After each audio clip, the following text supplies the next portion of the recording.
بسم اللہ الرحمن الرحیم الصلاۃ والسلام علیکہ یا سیدی یا رسول اللہ الصلاۃ والسلام علیکہ یا سیدی یا حبیب اللہ۔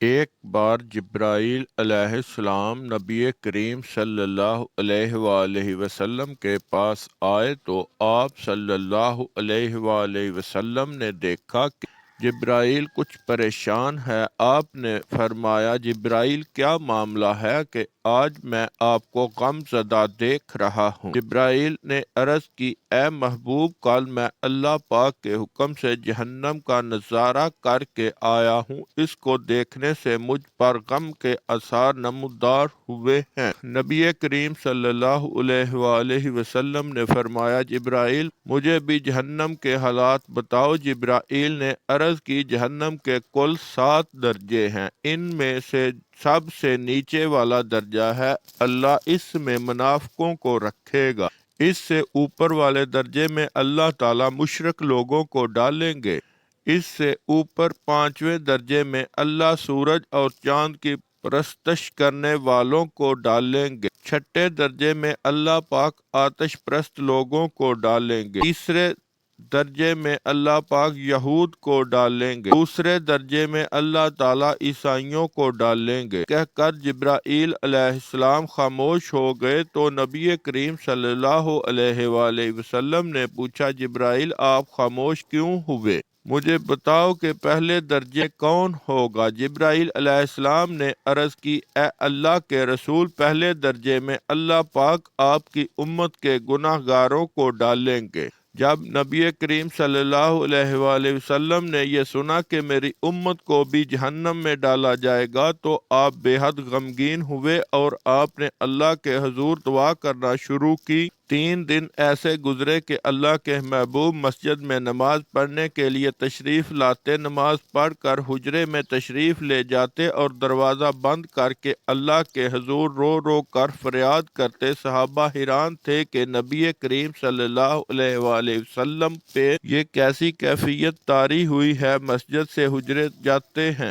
گھر بھی تشریف لے کر نہیں جا رہے۔ جب تیسرا دن ہوا تو سیدنا ابو بکر صدیق رضی اللہ تعالی عنہ سے رہا نہ گیا، وہ دروازے پہ آئے، دستک دی اور سلام کیا لیکن سلام کا جواب نہیں آیا۔ آپ روتے ہوئے سیدنا عمر کے پاس آئے اور فرمایا کہ میں نے سلام کیا لیکن سلام کا جواب نہ پایا، لہٰذا آپ جائیں، آپ کو ہو سکتا ہے سلام کا جواب مل جائے۔ آپ گئے تو آپ نے 3 بار سلام کیا لیکن جواب نہ آیا۔ حضرت عمر نے سلیمان فارسی کو بھیجا لیکن پھر بھی سلام کا جواب نہ آیا۔ حضرت سلیمان فارسی نے واقعہ کا تذکرہ علی رضی اللہ تعالی عنہ سے کیا۔ انہوں نے سوچا کہ جب اتنے عظیم شخصیات کو سلام کا جواب نہ ملا تو مجھے بھی خود نہیں جانا چاہیے، بلکہ مجھے ان کی نور نظر بیٹی فاطمہ اندر بھیجنی چاہیے۔ لہٰذا آپ نے فاطمہ رضی اللہ تعالی عنہا کو سب احوال بتایا۔ آپ حجرے کے دروازے پہ آئیں، ابا جان السلام علیکم۔ بیٹی کی آواز سن کر محبوب کائنات اٹھے، دروازہ کھولا، سلام کا جواب دیا۔ ابا جان آپ پر کیا کیفیت ہے کہ 3 دن سے آپ یہاں تشریف فرما ہیں؟ نبی کریم صلی اللہ علیہ وآلہ وسلم نے فرمایا کہ جبرائیل نے مجھے آگاہ کیا ہے کہ میری امت بھی جہنم میں جائے گی۔ فاطمہ بیٹی مجھے اپنے امت کے گناہ گاروں کا غم کھائے جا رہا ہے اور میں اپنے مالک سے دعا کر رہا ہوں کہ اللہ ان کو معاف کر اور جہنم سے بری کر۔ یہ کہہ کر آپ پھر سجدے میں چلے گئے اور رونا شروع کیا، یا اللہ میری امت، یا اللہ میری امت کے گناہ گاروں پر رحم کر، ان کو جہنم سے آزاد کر کے اتنے میں حکم آ گیا اے میرے محبوب غم نہ کر، میں تم کو اتنا عطا کروں گا کہ آپ راضی ہو جائیں گے۔